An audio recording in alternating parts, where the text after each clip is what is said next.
Welcome to TIT news. మన channel మరణిస్తాం. Singareni OCP 3లో పనిచేస్తున్న కార్మికులు తీవ్ర ఎండలతో ఇబ్బందులు ఎదుర్కొంటున్న నేపథ్యంలో పని వేళలను వెంటనే మార్చాలని సిఐటియు బ్రాంచ్ కార్యదర్శి కుంట ప్రవీణ్ కుమార్ డిమాండ్ చేశారు. సోమవారం జరిగిన కార్మికుల ఆందోళన కార్యక్రమంలో ఆయన మాట్లాడుతూ 50 డిగ్రీలకు చేరుతున్న ఉష్ణోగ్రతల్లో కూడా తాగునీరు, విశ్రాంతి సదుపాయాలు సరిగ్గా లేకపోవడం ఆందోళనకరమని అన్నారు. మొదటి షిఫ్ట్ను ఉదయం గంట ముందుగా ప్రారంభించి మధ్యాహ్నం 1 గంట తర్వాత పనులు నిలిపివేయాలని, రెండో షిఫ్ట్ సమయాన్ని కూడా సవరించాలని కోరారు. అలాగే గనుల్లో బొగ్గు దుమ్ము అధికంగా ఉండడంతో కార్మికులు, పరిసర ప్రజలు ఇబ్బందులు పడుతున్నారని పేర్కొన్నారు. వెంటనే డస్ట్ నియంత్రణ చర్యలు చేపట్టి కార్మికుల ఆరోగ్య భద్రతపై యాజమాన్యం దృష్టి పెట్టాలని ఆయన కోరారు. ఈ కార్యక్రమంలో సిఐటియు నాయకులు రాంప్రసాద్, దినేష్, శివకుమార్ తదితరులు పాల్గొన్నారు. సింగరేణి కాంగ్రెస్ ఎంప్లాయీస్ యూనియన్ సిఐటియుగా సూచన, గత కొద్ది రోజులుగా ఎండలు బాగా మండిపోతున్న కారణంగా రాష్ట్ర ముఖ్యమంత్రి వర్యులు, మంత్రులు, శాసనసభ సభ్యులు ముక్త కంఠంతో బాగా అవసరం ఉంటే తప్ప బయటికి రావద్దు, ఖచ్చితంగా ఎవరి ప్రాణాలకు వాళ్ళే బాధ్యత తీసుకొని ఇంట్లోనే ఉండాలని చెప్పి సూచిస్తా ఉన్నారు. కొన్ని సంస్థలు వర్క్ ఫ్రం హోమ్ కూడా విధించారు. అయితే ఈ గడిచిన 4 రోజులలో తెలంగాణ రాష్ట్ర వ్యాప్తంగా దాదాపుగా 20 మంది ఈ వడదెబ్బకు చనిపోవడం జరిగింది. మరి ముఖ్యంగా మన అధికార లెక్కల ప్రకారంగానే అనాధికారిక లెక్కల ప్రకారంగా దాదాపు 40 మంది పైన చనిపోయారు. కాబట్టి మేము సిఐటిగా మేము సూచిస్తూ ఉన్నాం. గతంలో చాలా సార్లు సమయాల్లో మార్పులు, డ్యూటీ సమయాల్లో మార్పులు అనేవి జరిగినాయి. డ్యూటీ సమయాల్లో మార్పు చేయడం వల్ల కంపెనీకి ఏమాత్రం నష్టం జరగదు.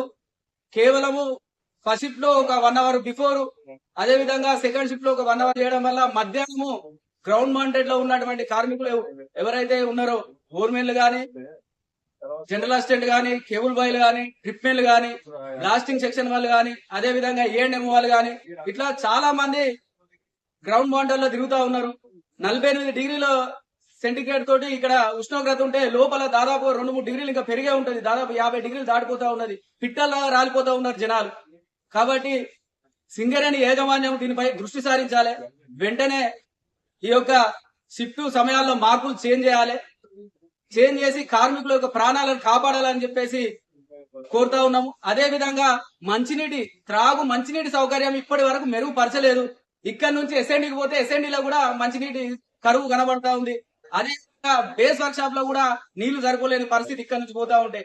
అంటే మంచినీటిని కూడా అందించలేనటువంటి దౌర్భాగ్య స్థితిలో ఇప్పుడు సింగరేణి ఉన్నదనే విషయాన్ని మీకు గుర్తు చేస్తా ఉన్నాం. అదే విధంగా సిహెచ్పి ఆ ఏరియాలో అసలు కార్మికులు పనిచేస్తారా లేకపోతే రోబోలా అనే విధంగా ఉన్నది. అంత డస్ట్ లేస్తా ఉన్నది. సర్ఫేస్ ఫీడర్ల దగ్గర సిహెచ్పి లా విపరీతమైన డస్ట్ ఉన్నది. డస్ట్ నియంత్రణ చర్యలు ఏమైనా అని చెప్పేసి కూడా మేము యూనియన్ గా హెచ్చరిస్తా ఉన్నాం, అడుగుతా ఉన్నాం. దయచేసి సింగరేణి కాంగ్రెస్ ఎంప్లాయీస్ యూనియన్ గా మేము ఒకటే విన్నవిస్తా ఉన్నాము.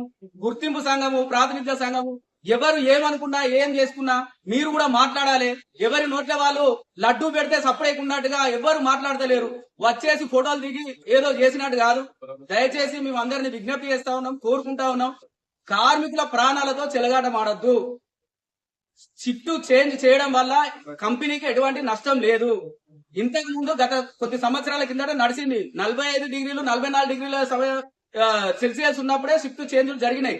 ఇప్పుడు 50 డిగ్రీలు వస్తుంది లోపల. 1 గంట సమయంలో చూస్తే 50 దాటిపోతా ఉన్నది. మిషన్లు కూడా బ్రేక్ డౌన్ అయిపోతా ఉన్నాయి. మిషన్లు కూడా ఓవర్ హీట్ అయ్యి నడుస్తలేవు. అంత పరిస్థితి ఉన్నా కూడా ఇంకా చలనం లేకపోతే అది చాలా మంచిది కాదు కంపెనీ కూడా. దయచేసి మేము ఒకటే హెచ్చరిస్తా ఉన్నాం. వెంటనే షిఫ్ట్ సమయాలు చేంజ్ చేయాలి. అదే విధంగా రెస్ట్ షెల్టర్లు గాని, అదే విధంగా మంచినీటి సౌకర్యం గాని, డస్ట్ నియంత్రణ చర్యలు చేపట్టాలని సింగరేణి కాంగ్రెస్ ఎంప్లాయీస్ యూనియన్ గా కోరుతా ఉన్నాం. Thank you.